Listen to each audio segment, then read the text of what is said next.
Hey guys, this is me Lovejeet Arora. Welcome to the Tech Queen channel. बच्चा आप लोग भागे भागे आए हो कि मैम हम लोगों को यहाँ पर रिवाइज सिलेबस बताने वाले हैं क्लास 11th इन्फॉर्मेटिक प्रैक्टिसेस का. बिल्कुल बच्चा हम लोग यहाँ पर यही बात करेंगे टर्म 1 और टर्म 2 दोनों के अंदर हमारे पास में कौन सा पोर्शन है जो आ रहा है, किस पोर्शन की हमें तैयारी करनी है, क्या पोर्शन आ रहा है, ये सारी चीज़ें हम लोग आज ही की इस लेक्चर के अंदर डिस्कस करने वाले हैं क्लास 11th इन्फॉर्मेटिक प्रैक्टिसेस. तो चलिए स्टार्ट करेंगे हम लोग यहाँ पर आपका सिलेबस डिस्कशन. सबसे पहले मैं आपको बताऊंगी कि हम लोग सीबीएसई की वेबसाइट से कैसे हमारा सिलेबस है जो डाउनलोड कर सकते हैं. तो सबसे पहले पहुँचते हैं सीबीएसई की वेबसाइट के ऊपर. ओपन करेंगे वेबसाइट cbseacademic.nic.in. तो हम यहाँ पर करिकुलम के अंदर जाएंगे. ठीक है, करिकुलम के अंदर गए तो हमारे पास में देखिए टर्म वाइज यहाँ पर हमें सिलेबस दे रखा है. अब देखिए मुझे क्योंकि तो 11th और 12th करना है तो 11th और 12th को मैं ओपन करूँगी. मैं यहाँ पर रिवाइज़ के ऊपर क्लिक करूँगी और देखिए जैसे मैंने रिवाइज़ के ऊपर क्लिक किया तो यहाँ पर सारी क्लासेस आपकी ओपन हो चुकी हैं. कंप्यूटर साइंस हो गया, इकोनॉमिक्स हो गया, सारी चीज़ें. हमें इन्फॉर्मेटिक प्रैक्टिसेस करना है. Let us open that. Open कर लिया. अब आप बच्चा यहाँ से इसको डाउनलोड कर लेना. वैसे मैंने उसको बहुत बार डाउनलोड है जो कर लिया है. ठीक है, देखो यही मुझे बता रहा है कि आप दूसरी बार कर रहे हो. खैर मैंने इससे भी ज़्यादा बार इसको डाउनलोड किया था. तो अब आप सेव पर करोगे तो ये डाउनलोड हो जाएगा आपकी स्क्रीन के ऊपर. राइट, चलिए अब हम निकालते हैं हमारा सिलेबस.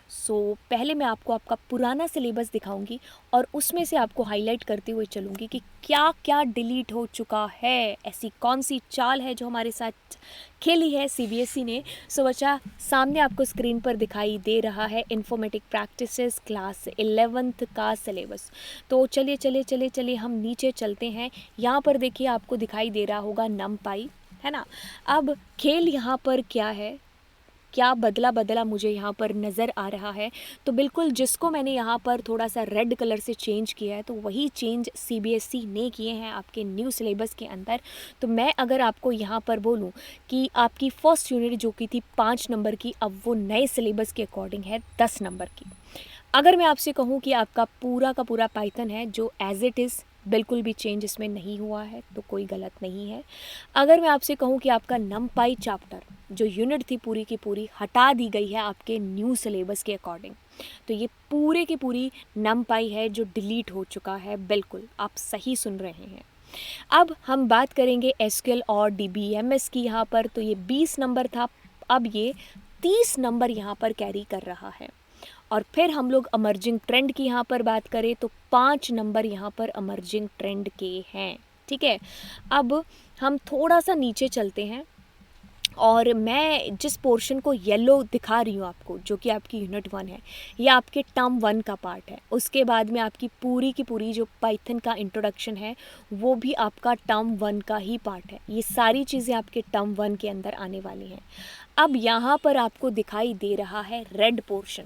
तो इतना सारा पोर्शन जो आपके सिलेबस से कम्प्लीटली डिलीटेड है, इसमें से कुछ भी आपको पेपर के लिए नहीं पढ़ना है, ये डिलीट हो चुका है आपके सिलेबस के अकॉर्डिंग. अब जो पिंक वाला पोर्शन आपको दिखाई दे रहा है ये बिल्कुल आपकी टर्म 2 का पार्ट है. ठीक है, तो ये पिंक वाला पोर्शन यानी कि डीबीएमएस, एसक्यूएल और हमारे पास में अमर्जिंग ट्रेंड, ये दोनों की दोनों जो यूनिट है वो आ रही है हमारे पास टर्म 2 के अंदर. अब मैं थोड़ा सा आपको आपका सिलेबस यहाँ पर ले जा कर के दिखा दूँ, जो बिल्कुल नया सिलेबस जिसको अभी अभी हमने डाउनलोड किया है वही वाला सिलेबस.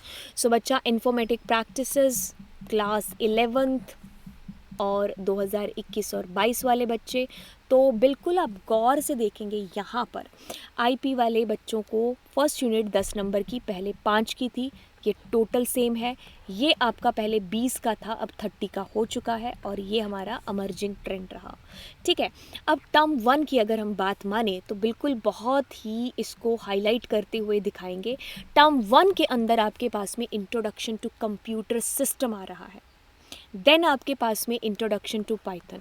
तो टोटल 35 मार्क्स यहाँ पर कैरी है जो कर रहा है. अब थोड़ा सा आगे आगे आगे आगे आगे हम चले और देखिए ये वाली आपकी यूनिट है ठीक है, जो as it is same to same है, कोई चेंज इस यूनिट के अंदर नहीं हुआ है। तो ये यूनिट आपकी आ रही है टर्म 1 के अंदर।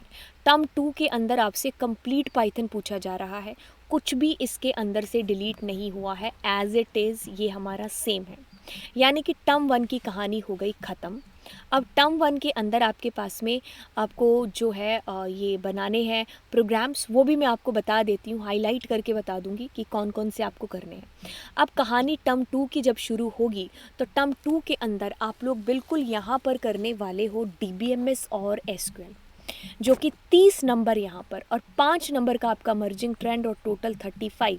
टर्म 1 यानी कि 35 और टर्म 2 यानी कि 35, तो आपका पूरा 70 नंबर है जो यहाँ पर बन गया। बाकी बचे हुए जो 30 होंगे वो प्रैक्टिकल होगा, है ना। तो चलिए, अब ये हुई कहानी आप लोगों की इन्फॉर्मेटिक प्रैक्टिसेस क्लास 11th की यहाँ पर। ठीक है, तो बच्चा हमें सारी चीज़ें बहुत ही ज़्यादा डिटेल के अंदर पढ़नी है, क्योंकि छोटा छोटा पोर्शन है जो आपसे पूछा जा रहा है। दिसंबर तक आपको उतना छोटा पोर्शन यानी कि बेसिक्स ऑफ कंप्यूटर और बेसिक्स ऑफ पाइथन पढ़ना है। तो अब ये पोर्शन है जो आप लोगों का आपको बहुत ही डिटेल में पढ़ना है, क्योंकि डिटेल में ही आपसे पूछा जाएगा। ठीक है, तो MCQs की फॉर्म में हुआ होगा, तो आपके पास में MCQs भी आपको उसी तरीके से पढ़ने हैं। डायरेक्ट क्वेश्चन भी होंगे, बट एप्लीकेशन बेस्ड और केस स्टडी बेस्ड क्वेश्चन, इनकी आपको अच्छे से प्रिपरेशन है जो करनी है, जो आपको चैनल के ऊपर प्रॉपर है जो MCQs मिलेंगे। तो बच्चा जल्दी से जल्दी इस चैनल को सब्सक्राइब कर लो, क्योंकि आपको ये चैनल है जो बहुत सारी जो है अच्छी अच्छी चीज़ें टर्म 1 के लिए देने वाला है। तो आप अपने दोस्तों के साथ में इस चैनल को जितना हो सके उतना शेयर करो, ठीक है। और कमेंट सेक्शन में जल्दी से आप मुझे ये भी बताओ कि आपको कैसा लगा सिलेबस का हाल देख करके। भाई मुझे तो ऐसा लग रहा है कि कोई बर्डन नहीं है आपके ऊपर में, ठीक है, बहुत ही रिलैक्स है कि भाई सिलेबस डिलीट भी हो चुका है और टर्म 1 के अंदर भी बहुत ही कम पोर्शन है जो आपके पास में आया है। तो इतना बर्डन आपके ऊपर नहीं थोपा गया है। अगर मैं सिलेबस देखूं तो आप आराम से इन सारे पोर्शंस को कंप्लीट कर सकते हो, ठीक है। और आप अपने विचारों को अभी मुझे जो कमेंट सेक्शन के अंदर ज़रूर प्रकट करना एंड दोस्तों के साथ में शेयर करना तो कतई मत भूलना, ठीक है।